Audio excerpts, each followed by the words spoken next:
Hi, my name is Kimberly Kender, and this is my original contribution for my capstone course at ACE. This video will focus specifically on using the theory of multiple intelligences for differentiation in the classroom. The benefits and necessity of differentiation have become a core of modern education. However, some teachers are lacking familiarity with differentiated teaching strategies that consider individual differences among students, taking into account learning styles and theories of multiple intelligences. In other words, there are so many factors to consider for instruction. And often these ideas, like differentiated instruction, learning style, student needs, interests, the whole student, readiness, intelligences, can become unorganized and convoluted. And differentiation can become arbitrary as a result. To avoid this, teachers must first consider student factors, an important one being multiple intelligences. Now, before putting the ideas of differentiation and multiple intelligences together, it is first important to define differentiation. Dr. Carol Ann Tomlinson is known to be the leader of differentiation. Differentiation recognizes that students are different and emphasizes the use of various classroom practices to accommodate these differences. It is quite the opposite of the one-size-fits-all method that's associated with traditional classroom teaching. The idea of differentiation applies to all parts of instruction, approachably categorized by content, which is what students are expected to know, process, which is the way students make sense of ideas, and product, which is how students demonstrate their knowledge. Why differentiate? Every person is unique, and so it follows that learners are all different. What works with one student will not necessarily connect with another. Differentiation increases achievement because it more appropriately matches instruction to a student's preferences. Differentiation ensures that students learn through a modality that best matches their strengths. Students learn most effectively when tasks are challenging but manageable with support. Differentiation helps achieve that. Differentiation helps instruction match with student interests, which increases motivation. With all that being true, differentiation is not arbitrary. It should be focused and based on student readiness, interests, and learning profiles. Zooming in on the idea of learning profiles, that's the way a student prefers to learn and the factors that influence the student's learning. It can be assessed through a survey, questionnaire, or interview, and especially teacher observation. Included in this concept of learning profiles is multiple intelligences, which is why it's so important to understand multiple intelligences first, since it can and should be a guide to differentiation, and why not understanding them can cause differentiation to be less targeted. So, then what exactly is the theory of multiple intelligences? Well, it's founded by Dr. Howard Gardner, and it's based on the idea that humans possess a complex set of abilities through which they approach problems. With that being said, students have a unique set of abilities, and this set is referred to as their intelligence profile. The multiple intelligences are visual, oral, verbal, linguistic, physical, kinesthetic, logical, social, interpersonal, solitary, intrapersonal, naturalist, and existential. Since a student's set of intelligences contributes to their uniqueness, these must be considered in order to differentiate effectively. They're also not meant to label students as being strong in maybe one ability versus another ability. The important thing to note here is that multiple intelligences are not static. Teachers should actually help students develop these intelligences that may be relatively weaker than others. And while they can be nurtured and strengthened, it's still important to understand the intelligence and abilities that students are coming in with so that we can teach to them.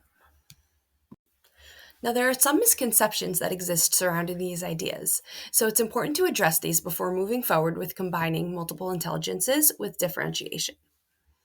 So, first, some may perceive that multiple intelligences is the same thing as learning styles. This is false. And while these ideas are definitely connected, the difference is that learning styles focuses on the process an individual uses to approach a task, while multiple intelligences is on one's ability to solve a problem. Now, this one has more to do with one's viewpoint of differentiation. And it says teachers should plan all of their differentiation at the beginning of the year. This is also false. The idea to emphasize is that differentiation isn't a straightforward task. Instead, teaching should constantly evolve as students learn and grow, as teachers get to know them better. Teachers monitor how learning fits the student and make adjustments where necessary. Lastly, some may think that if students have multiple intelligences, they should be taught to always use their dominant intelligence for tasks. Intelligences can be grown and strengthened, and tasks often require using a combination of intelligences. For example, cooking a meal requires multiple mini tasks in order to complete the full task. So, one must use linguistic intelligence to read the cookbook, logical mathematical to measure and divvy the correct portions, and kinesthetic intelligence to mix to the desired consistency to figure out exactly what's right. As discussed earlier, multiple intelligences is one of the important factors to consider when differentiating instruction, and it's important to ensure that differentiation strategies used are actually tailored to our students' intelligences. With the instructional aspects of content, process, and product to consider, and students with sets of 9 specified intelligences, the question then becomes, how can we implement these strategically in the classroom? In other words, these are great in theory, but how do we practically make sense of it all together? Teachers will be likely able to find resources that provide differentiation strategies, as well as descriptions of each intelligence. However, differentiating effectively means that it's all considered together. What you see here is a chart distinguishing between the elements of content, process, and product. This is all under the type of intelligence at the top. Here, the listed intelligence is visual. The chart can serve as an organizational guide that can be copied and used when collaborating with colleagues. A student with visual intelligence has the ability to understand things spatially, often using images or graphics. Think pictures, organizers, diagrams, and things like that. Someone teaching a physics class looking to differentiate for a student with strong visual intelligence might teach content in the form of concept mapping. When students interact with Newton's laws, differentiating process might mean including videos so students can see. And an example of a product might be giving students the option to create an infographic to demonstrate their knowledge. Oral intelligence is also called musical intelligence, and it refers to the ability to recognize and process sounds and music. For example, if a teacher's subject area is English, it might be of benefit to provide text to speech when differentiating the content. Teacher might also allow for audio format of texts, and as product, students can create a song from the perspective of character, just as some examples. A student who has verbal linguistic intelligence has the ability to think using words and language, and this includes both written and spoken communication. Although we may not typically think of math when thinking verbal linguistic intelligence, there will be students with this intelligence taking math classes who need to be reached.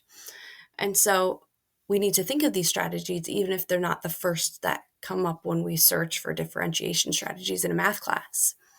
For example, differentiating content, we can use a crossword puzzle to introduce new vocabulary. While practicing concepts, students can participate in small group discussion. And as a product, students can write their own word problem to show mastery of the concept. Physical kinesthetic intelligence includes the ability to use the body and physical movements to understand and solve problems. Think of hands-on activities, manipulatives, moving. Again, this type of intelligence might be more difficult to differentiate in some classes than others, but it's still important to brainstorm these strategies. So, for example, in a physics class, to differentiate the content, students can volunteer to demonstrate different motions as they're being introduced. When exploring variable relationships, students can experiment swinging different masses on strings with different radii. And as a product, students can create their own demonstration of a concept learned in class. All includes moving and the body. Logical intelligence is easily defined in the name. It's the ability to reason through logic, recognize patterns, and do mathematical operations. And while this might make some of us automatically think of a math class, it's important again to note that there will be students who possess logical intelligence who are part of our other classes as well. So, as an example, history, a student with logical intelligence might benefit from differentiating the content when written instruction is supplemented with graphs. Also, students can create a cause and effect map to organize their work as they're processing the information. And as a product, students can create timelines of important events, sequences, patterns, things like that. Students with social or interpersonal intelligence have the ability to understand others, their feelings, their motivations, how they work. And they're typically not the students who shy away from group work. They actually benefit from working with others. So, as an example, in an English class, the content can be differentiated for these social interpersonal students by doing things in partners, such as KWL charts and things like that. As they're working on their information, they can read in groups. Or things like peer review or Socratic seminars are good ways to differentiate the product so that we are able to evaluate students as they demonstrate learning in their way. On the other end of that, we have the students with solitary or intrapersonal intelligence, and that's just the ability to understand oneself. These students are not necessarily the ones that are reached best by working in groups. For example, in a math class, you can use a flipped classroom structure to introduce content. That's where students learn on their own, and then the interaction with the teacher is more in practicing the content. So there's a little bit less group work and more working at your own pace.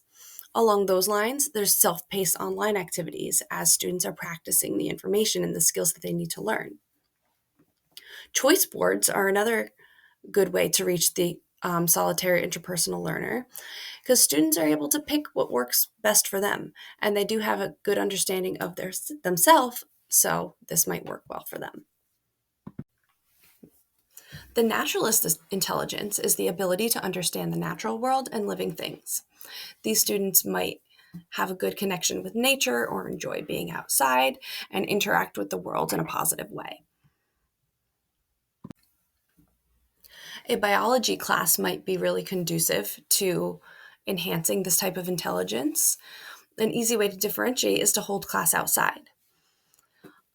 You can also use manipulatives such as microscopes to provide real learning experiences, so students have that opportunity to enhance that intelligence by actually interacting with the nature as much as they can in class.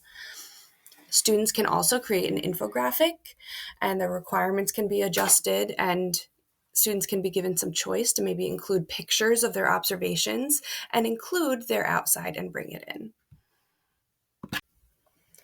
Students with existential intelligence have the ability to understand and interact with profound life concepts. These are things like, what is the meaning of life? Or they're able to see the big picture. They question life and death. And they're very driven and intrigued by things like that.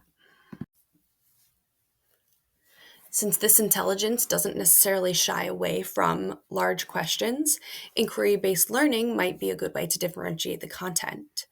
Students can analyze ideas from an opposing point of view as they process information, and self-reflection is a great way to differentiate the product, and any type of self-reflection activity might work well with this type of student. With so many factors to consider when teaching, it is so important to take the time to get to know our students. What we learn about them is what we evolve our instruction around. Using a chart like previously shown can turn our ideas into practical strategies, as two leading ideas in education merge into usable additions to our toolkits. When teachers create tasks respectful of different readiness levels, learning profiles, and interests, all students benefit, including those with significant learning differences and those who are gifted. All students enter class starting at different places, with different backgrounds, and with a unique set of intelligences. Considering these things brings intentionality to differentiation, and understanding the multiple intelligences gives educators a basis for differentiating in class. Understanding how these important ideas work together makes implementing strategies practical.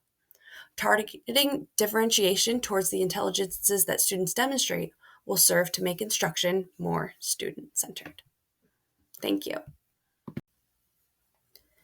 Thank you. I hope this was helpful and have fun differentiating.